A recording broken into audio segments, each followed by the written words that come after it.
Call the work session for March 23rd, 2016 to order. Supervisor LaFountain will be with us momentarily. The other four members of the board are here. This meeting is starting late this evening because it is following a legislative session that was at 7 o'clock. So approval for minutes for March 9th. Moved. I'll second. Okay, just one quick clarification that I mentioned to Lisa is Supervisor LaFountain was not at the meeting and just have it adjourned by myself. All right, so moved and seconded and stand as amended. Monthly reports, I don't have an update on those. No public hearings this evening. And guests, we have Jeff Withall with Penfield Fire District about a proposed 5K race. Yeah, first of all, thanks for having me. Sure. This was quite an interesting display. I love it, but I don't think I'd want any of your guys' job right now, for sure. Yeah, so the fire department, we're celebrating our 175th year in existence. Some of the things that we've been looking to do is to involve the community with some of our 175th events. One of the things that we'd like to do as a fire company is host a 5K race, which we're hoping for would be an annual thing from this point forward. It'll be my first experience doing this. It'll be the fire department or the fire company's first time doing this, and I would like your consideration and our permit. I believe I've sent a letter which got forwarded, hopefully to all of you have read, what our intent is and what our purpose is, and we're hoping that this is a great community event that will continue on for years to come. Jeff, first of all, I think it's a great idea, and the 175th is certainly something that I think the town will embrace as a whole. But can you talk, usually when we have 5Ks, can you talk a little bit about, I believe in your letter, you mentioned police services, or, you know, or I'm trying to think of the word. Road safety, thank you. Yeah. With the fire department, the ambulance, those type of things, because those are always questions that end up getting asked of us, of residents. You know, if when the road is closed or temporarily closed, if an ambulance needs to get through. I mean, I'm pretty sure you're used to that from the fire perspective, but people that are watching, can you just kind of explain how that would work? Absolutely. So we're looking to host a race basically around the block where our Penfield Fire District Station 1 is located. We would start right there near the Four Corners. We'd run. It would be east towards Baird Road, and then north on Baird Road, and then back west on Wayland Road, and then south on 5 Mile Line. To get the full 5K, you also have to do Devonshire as well, and then end up coming back through the fire hall where, you know, we have it'll be a themed race, but obviously crowd safety, runner safety, everyone's safety is our, you know, having fun, of course, is going to be our first thing, but everyone else's safety will be our next thing. So what we're planning on is closing those roads down during that race, and we're able to provide services to do that with not only our department but neighboring departments as well.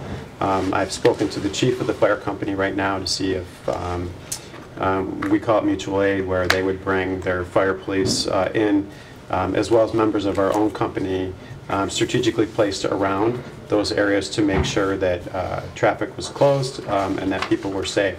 The other things that when we have events is we make sure we have fire trucks on standby, whether it be from our own district or neighboring districts, as well as an ambulance available. And that would be something that the chief would take care of at some point. So yeah, our goal is to, you know, have this race and make sure that everyone has fun and that everyone, you know, who wants to complete it finishes it safely, for sure.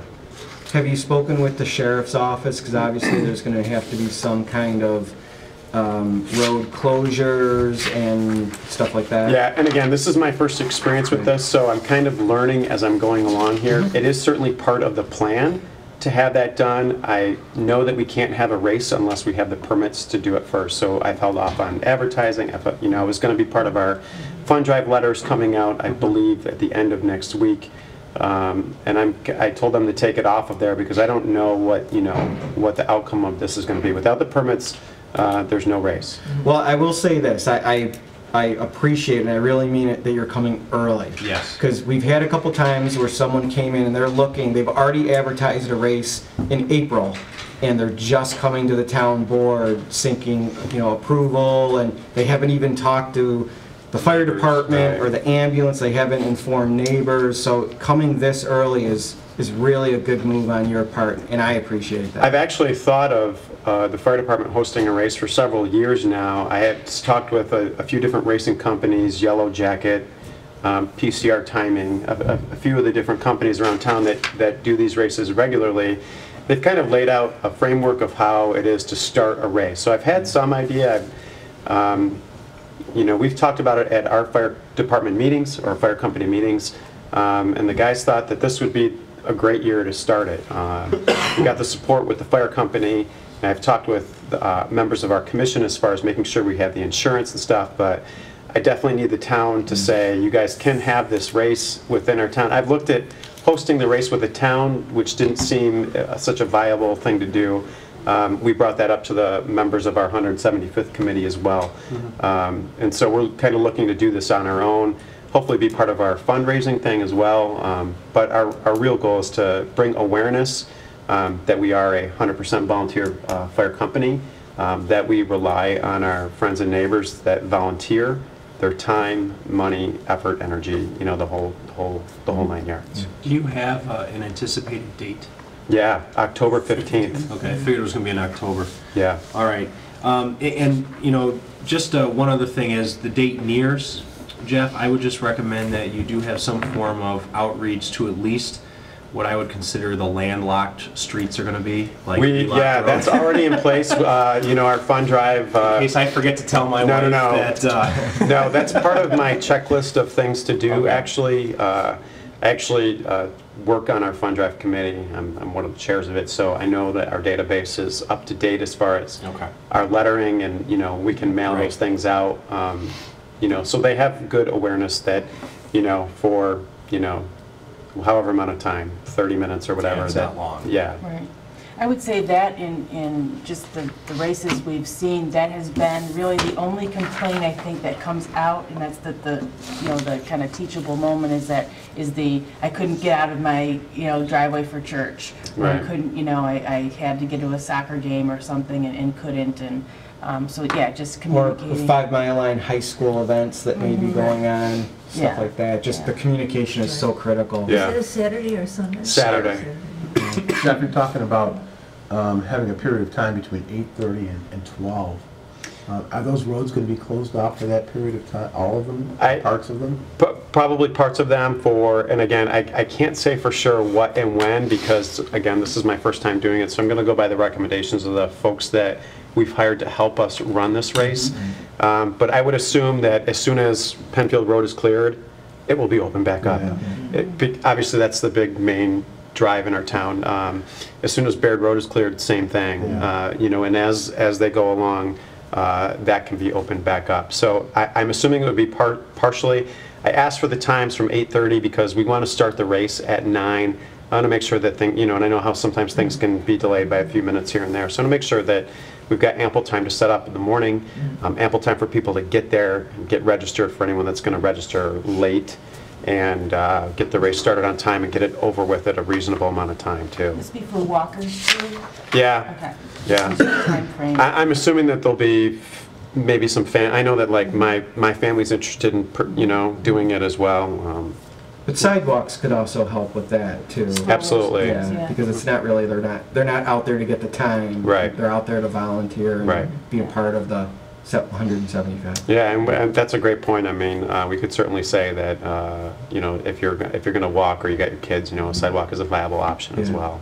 The stroller division. The stroller division. That's excellent. Are you going to have more to it at the beginning to commemorate the 175th? Is it going to? Yeah, we've got a lot of promos that are like at the printers waiting to go. I've designed flyers For the whole year of events? Yeah, for the whole year of events. It was supposed to go, like this event is listed on our fund drive letter, but I had them take it off because I wasn't sure how the town was going to feel about it, and I didn't want to be presumptive and say, oh yeah, we're definitely going to have this race, because like I said, if, you know, when I was talking with the rec folks a couple of years ago about maybe partnering with them, you know, they were talking about the permits and stuff like that too. So I don't want to be presumptive in any way, shape, or form. If the town says no, we can't do it, then we're not having a race. I mean, it's as simple as that. Certainly saved me a lot of, you know, this is a lot of time and energy, and I know that I've worked with plenty of you before. If I put my name on anything, I'm going to make sure that we're doing the right thing and that it's going to be successful. Well, it's good to plan ahead too, in that if something comes up during the process where the date somehow doesn't work or the timing doesn't work, then you still have time to adjust that. And that was one of the things that, you know, those companies had said, you know, if you want to host a race, you know, there's so, you know, we're kind of, Rochester's kind of a 5K town, it looks like it. There's 3 or 4 races every weekend, so you could run in several 5Ks every weekend if you wanted to, or halves or fulls or whatever. I'm hoping that this brings awareness to our department, like I said, which is all volunteer, and that people have fun and that they're supportive of our community. And do great things for the community. Right. Yeah. So, okay.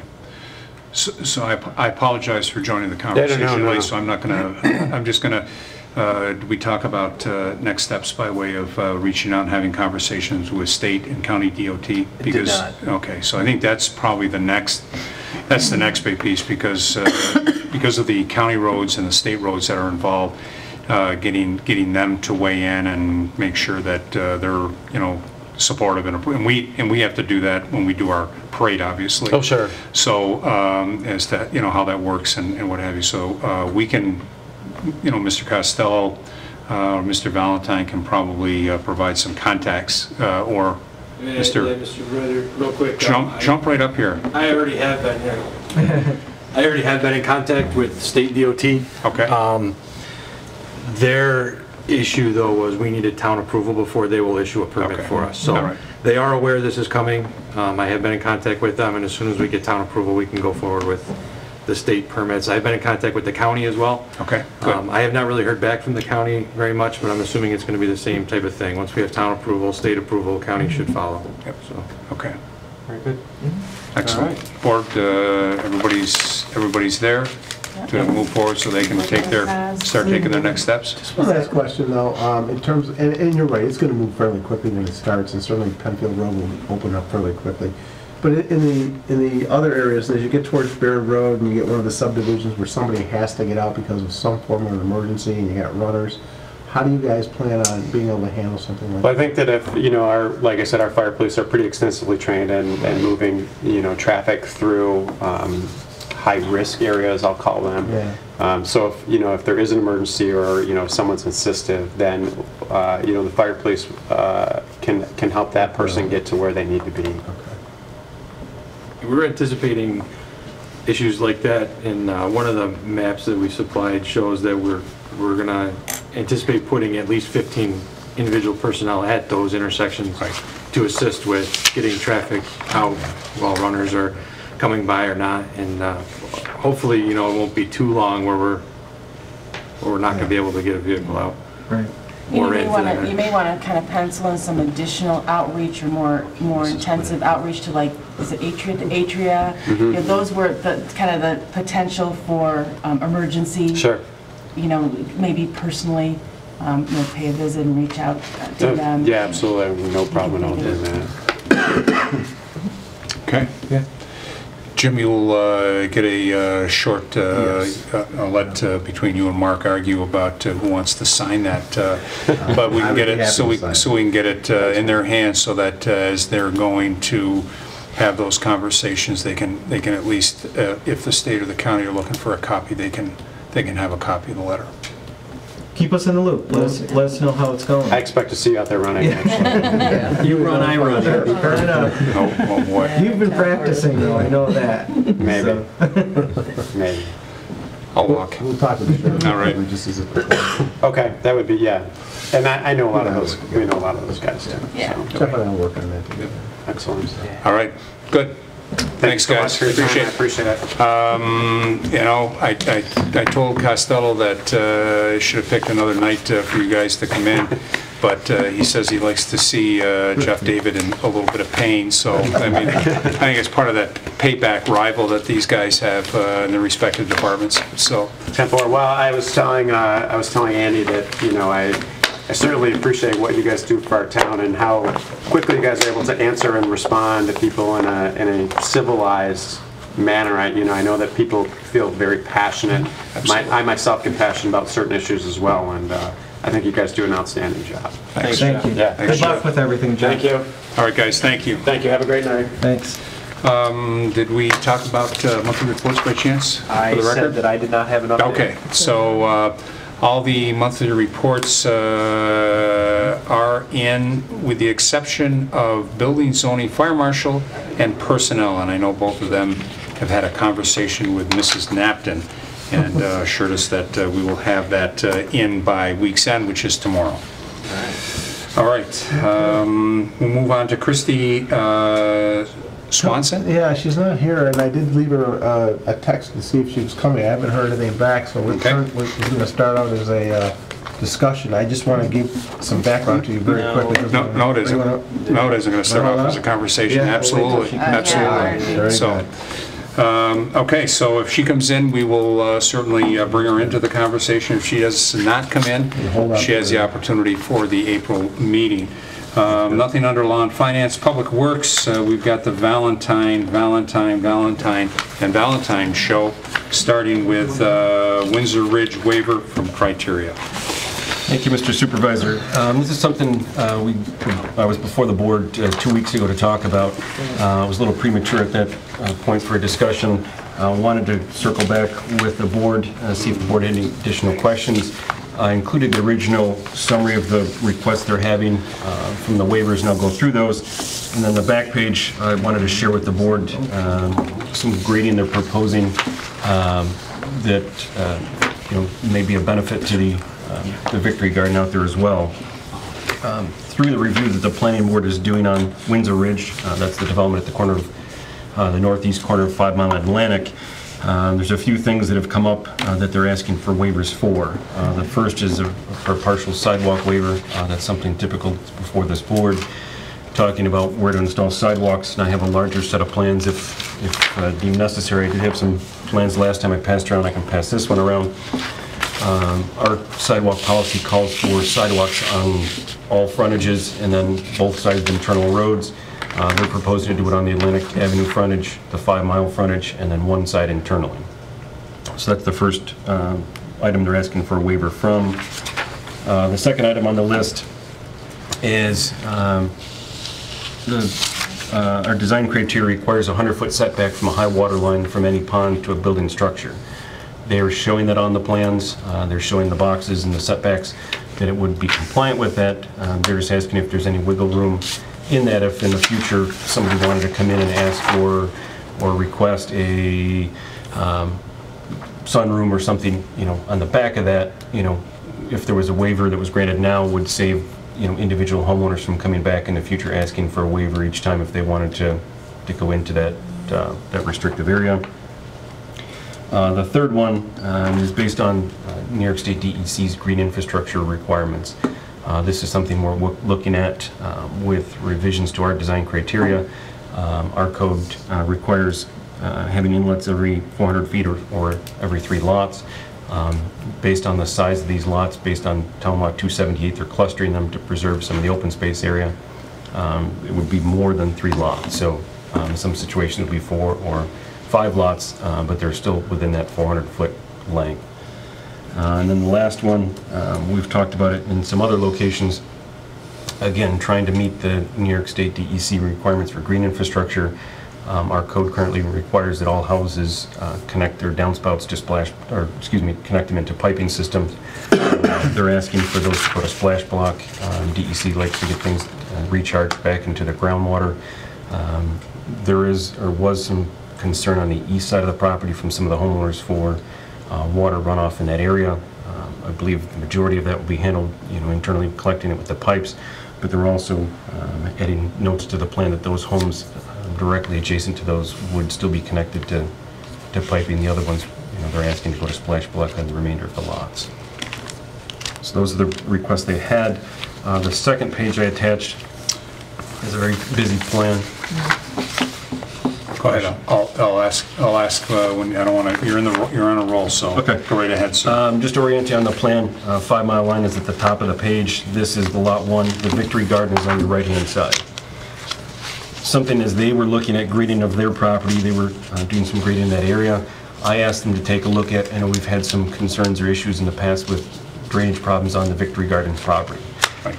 I said, would it make sense to put a swale on the common property line? It would offer some benefit to lot number 1, get them a little bit more backyard, but I think at the same time it may offer some benefits to the Victory Garden and the town property to help better drain that piece. Obviously, any impacted town-owned property would fall under the purview of the town board, and that's why I wanted to bring it up to the town board's attention, is whether you would consider that a benefit to the Victory Garden. Obviously, all costs would be incurred by the developer to do the grading. Do that, we would inspect it as we would any other. Is this something you, not the planning board? It's something I recommended to the planning board. The planning board agreed with it, but just said, we've had some drainage concerns there in the past. We've had some concerns on the drainage on the street across on Terrace Hill, across the way, so trying to handle some of those issues, and then also encompassing the Victory Garden is to pick up that drainage. It would take it into a catch basin inlet rather than crossing 5 Mile, where we've had some drainages going that way, to take it down to their pond. Would help to collect it in there, but it would require some grading onto the town property. All right. Does that swale replace all the trees that are currently there? That would take out that treat area that's in that section. Kind of a combination of a treat area and a little bit of a stone. Kind of farmers, in the piece they're showing as well within the town-owned property. The planning board has been very cognizant of the homeowners that live to the north and not taking away the buffer that they currently have. Right. So this area of this grading would only buffer the town property. The homeowners, that swale would not impede those properties or take away the buffer that they currently have. Okay. But there is, basically an old farmer's hedgerow, with rocks and some trees in that area, so, it could potentially impact that, or would impact that tree line. Intent is to put in a berm, though, that will have landscaping on it? That is on the 5 Mile side, and that is on the Atlantic Avenue side. Right. There would be a berm similar to Terrace Hill to the west that would be landscaped and bermed in that area. This area just being at the far north end, we were looking at, is there opportunities to improve the drainage on the town property? Right. But it would just open up into the community garden, into the swale, and that'd be the divider, there wouldn't be any buffer? I mean, we could You still have a buffer. look at some trees, or we could look at, a fence or something if there's Right, a need to buffer that. I would think so. So that might be something, certainly we'd like, we've got the community garden group, it's a very active group. Yeah, absolutely. And they meet a couple of times. Now they start to gear up again, as we get into the March-April timeframe, because they think about, getting together, have some pre-meetings. It might be worth at least them, to take a look, because one of the things I would say is that if they would like to see some type of a fencing there, that, would be an expectation that the developer would put that up, take care of the drainage piece, and do a fencing or some type of, and it could be, plenty of trees, shrubberies or what have you, kind of more fitting with, what they're trying to do with the community garden. Yeah, we'll definitely reach out to them. I know it's Sabrina is the liaison with that group, and she attends most of their meetings. So we could go through and at least offer to share some information with them. I know Zach met with them early on. Good. I had a transportation meeting that night, but he met with them and at least kind of shared the plans and shared with them what was going on with the development at their request. So we'll definitely circle back with them. Because the thing we don't want to do is that we don't want to lose any parking in that area. The parking is fairly tight. It works because they have their schedule where they rotate and alternate. They have a couple of times during the course of the year that they have a what I'll call a work weekend or a work Saturday. And that's when they typically have some overflow, but the rest of the time seems to be manageable, but I would hate to see them lose any parking. as part of this process.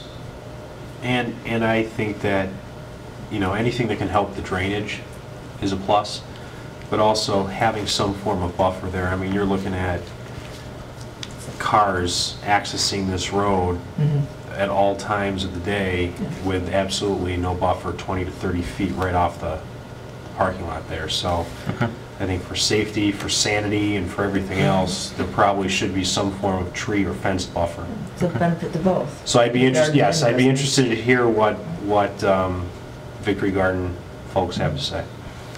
Okay. All right, so we have 4 other items to address. The first one being teed up about the sidewalk component. And are they going to be permitted to reduce from both sides to one side of the street within the subdivision? Tony, I can get on board with the sidewalks on one side of the street, but numbers 2 and 3, I'm not in favor of supporting. Waivers to foundation setbacks or the swales. And the fourth doesn't seem to be much of a... That was going to be my question to Mark earlier, and that is that you know, we typically look to do some minor updates and changes to our design criteria and specification, typically in the spring of the year, provided we need to do so. And the question is that with the new stormwater regulations, you know, does our design criteria, is that still appropriate, or should we be making some modifications to that based on the stormwater regulations? And that's something we will take a look at, and something we'll be coming back to the board to share. Currently, we're in conflict, you know, with what the DEC is recommending for recharge. We've done it, I believe, in 3 subdivisions, at least to my memory. You know, recently we've done it on Sparrow Point. I believe we've done it on. To ask my memory now. I don't know if we went to, maybe we went to Splashback and Avon, but we've done it in 3 locations. Right. As a trial basis of going to Splash Block. I'm not aware that those have been a concern or an issue. Obviously, the soils are, you know, all factor into that. You know, whether you have heavy C&D soils, you know, there is relatively high bedrock here. You know, but based on the soil conditions, I don't, you know, see it as being a major issue, and we have talked with the developer about, you know, making sure that the swales are maintained between houses and as well as the lots. Okay. So sidewalks, comfort level for sidewalks, yea or nay? I concur with Rob. I'm okay with the sidewalk.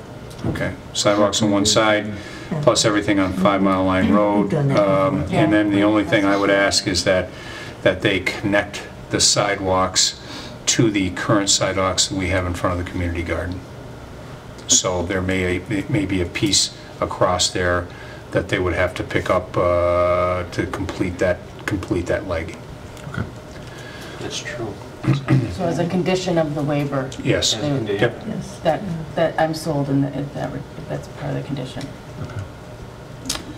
The foundation setback for the high water component, I heard Rob say not in favor of that.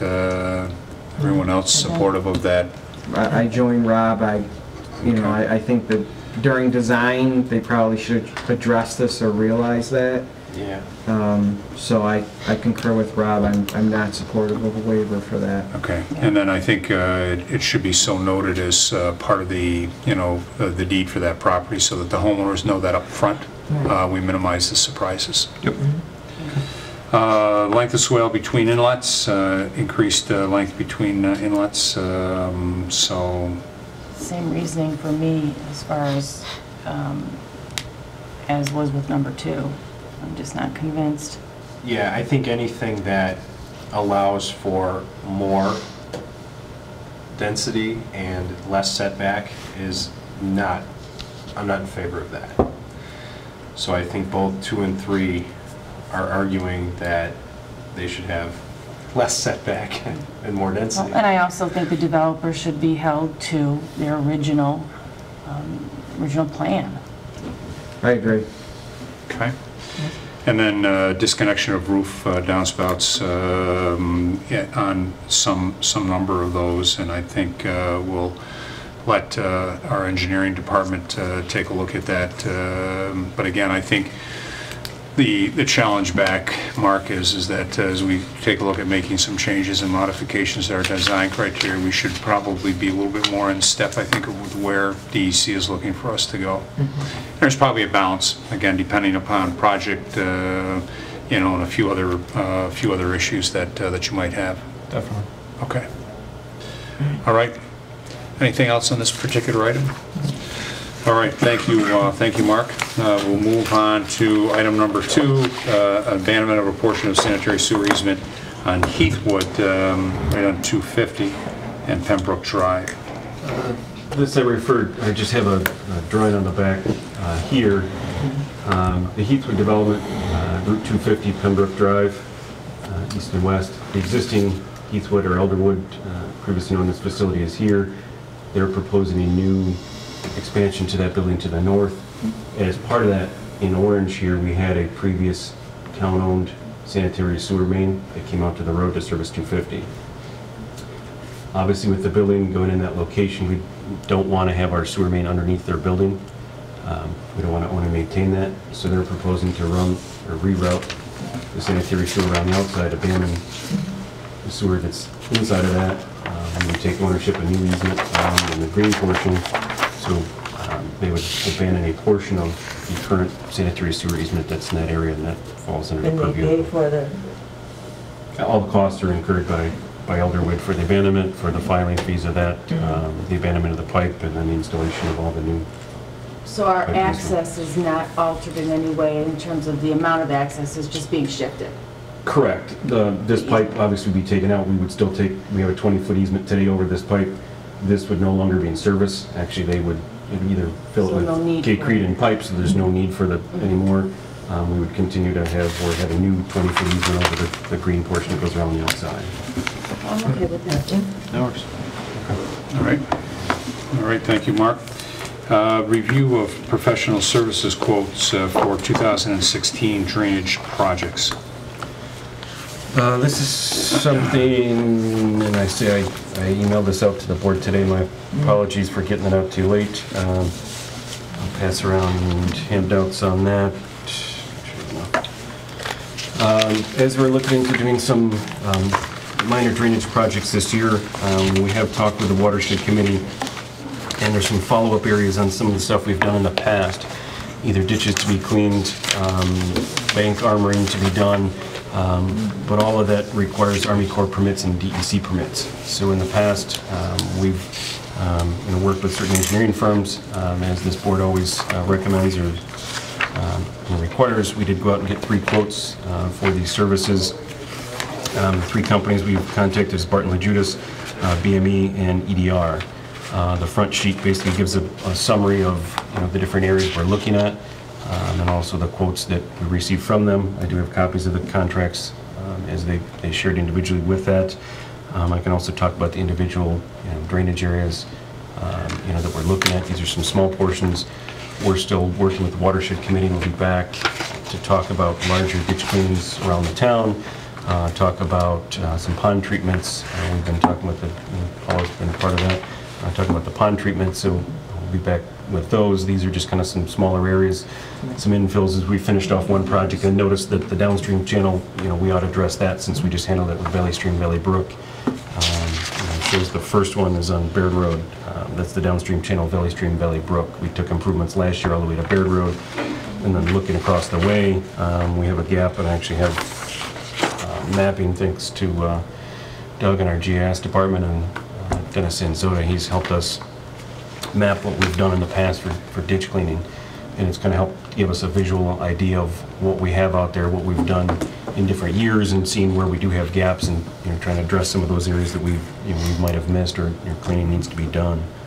I can continue to go through page by page, or if the board wants time to absorb this, I understand that as well. But just wanted to what's the Barton Loguidice?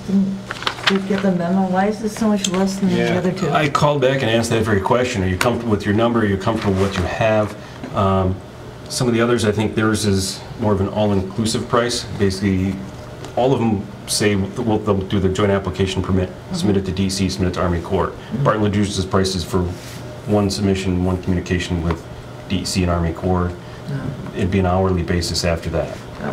BMEs The pricing and structure is EDRs, different. their pricing Yeah. structure is a little bit different. I asked them So for they an could catch all-inclusive. up, they could catch up by... So it could, you know, we can issue a not to exceed number or something, you know, in that contract, and obviously if it starts to expand from there, Well, I'd be bring it curious back to to know the how many board. hours then they anticipated would be. I mean, obviously, 30 hours worth? obviously the question is, you know, if DC comes back and asks for additional information or additional items, I don't think any of these are overly complicated. You know, it's not, Like an attorney. you know, but I did ask them, and I do have their hours of, you know, They're almost like, you know, what their billable hours would be for. They also, you know, I talked about, if you take a look at the fee summary, they do have a not to exceed of the $5,500, and then they talk about the estimate includes production fees associated with task 2.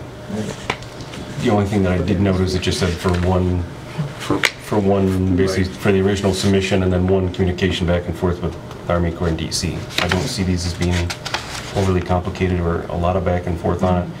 I did ask them for, excuse me, what their hourly rate is, you know, for one an associate and one who'd be working on it. You know, they provided that as well, and, but it did surprise me how much different Significant they are, difference, and yeah. you know, whether they're just looking to kind of break into the industry and you know, get us a better price on that. We are working with them, and that's the next item up. With Willow We're Pond. working with them and have been working with them in Willow Pond, and you know, have been successful with them on that. So it's not an unknown Yeah, they're not company to rookies, us. that's for sure. It's not somebody brand new either.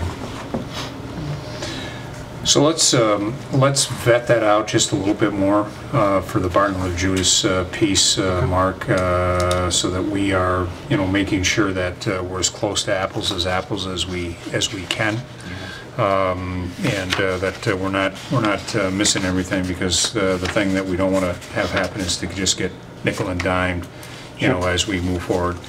And we have seen of recent our friends from DEC. Putting us through some hoops that we haven't seen before, as well as some of our friends in State DOT putting us through some hoops that we haven't been exposed to before. Yep. Okay, good with that?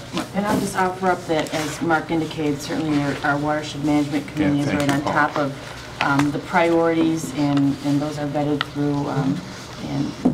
As you know, we have members of the watershed management committee who are assigned different watersheds to kind of keep tabs on and walk and make recommendations for. So, you know, Mark's real good about keeping them in the loop, and obviously we get their input when any proposal comes through. He mentioned the pond proposals. We're working on that right now, prioritizing. Yep, good. Thanks, Paul. And then Willow Pond construction documents. Yes, and I do have some information with that as well. Basically, we're coming to the end of our contract with Barton Loguidice. We contracted them to get approvals for modifications necessary to Willow Pond to declassify it from a Class C dam to a Class B dam. They made their final submission to DEC. We had a recent meeting with DEC, met down in Avon with them. We also met with the Town of Penfield.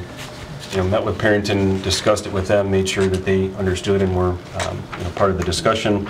Now that they've completed that, we need to prepare bid documents. So have plans to go out to bid, specs, and then also some construction administration as part of making sure we're in compliance with DEC. We have proper inspections as part of the declassification to make sure that the money is well spent. As part of this, we have the proper inspections that are done, you know, with this process to make sure that we do get declassified from a C to a B.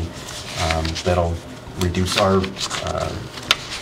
need for annual inspections, our need for you know, some of the emergency plans and everything else that go along with that. So this was, I asked them for a quote for that. I didn't seek 3 quotes at this point in time because we've been working with them through this process, and they've been, you know, deeply ensconced in this. And Is this budgeted for 2016? It would be something that would, I mean, 2016 was the plan to handle Willow Pond, the construction of it. You know, in total, originally it was budgeted for 2015. Working with DEC, it didn't happen last year. We didn't get the necessary permits that we needed, so it's rolled into this year, but that's part of what we're looking to roll over, some of that drainage fund budget. That is the dedicated fund for this board, so that money is still there and still available, and that was a major project for the town in 2016. This thing has started back in the 2000s, you know, for the town, and it's, you know, good to see that it's finally coming to hopefully a close. We can get it declassified, get it done, you know, and then you know, make sure it's done safely and correctly.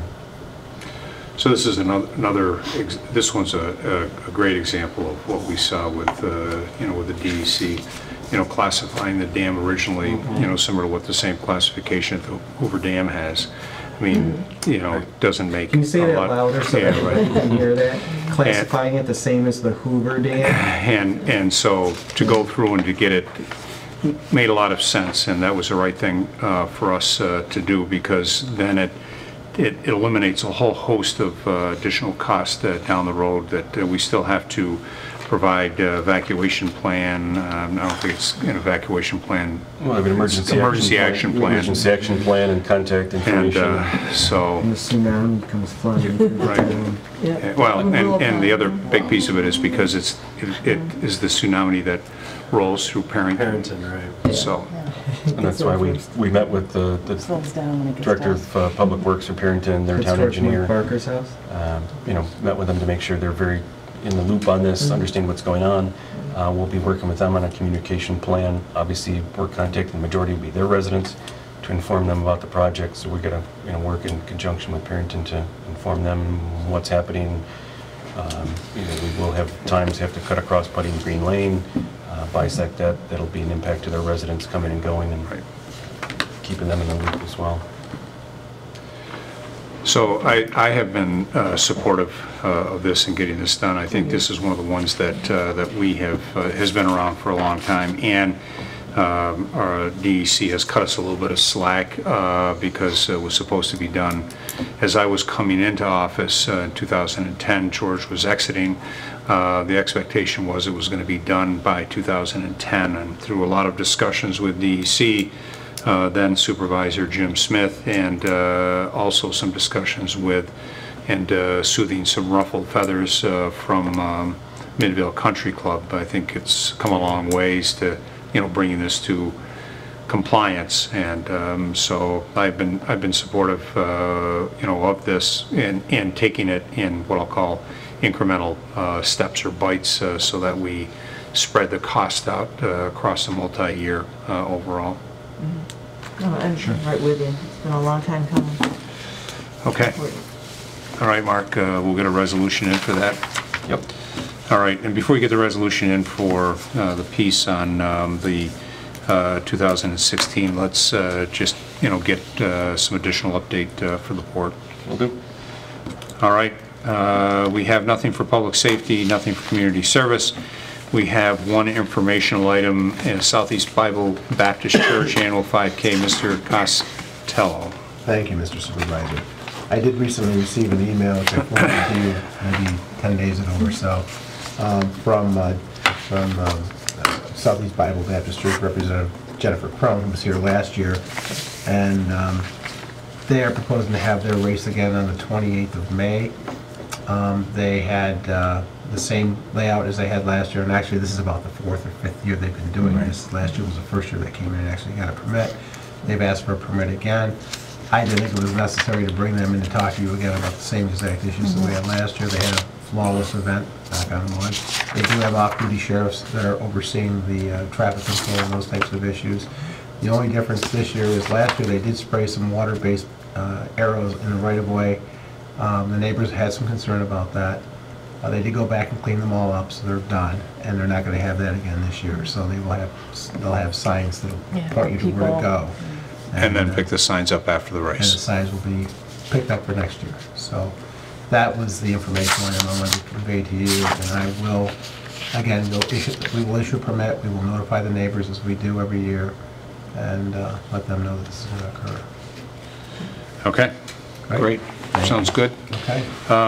We'll go back to guest. We have Christy Swenson from Jeremiah's Tavern.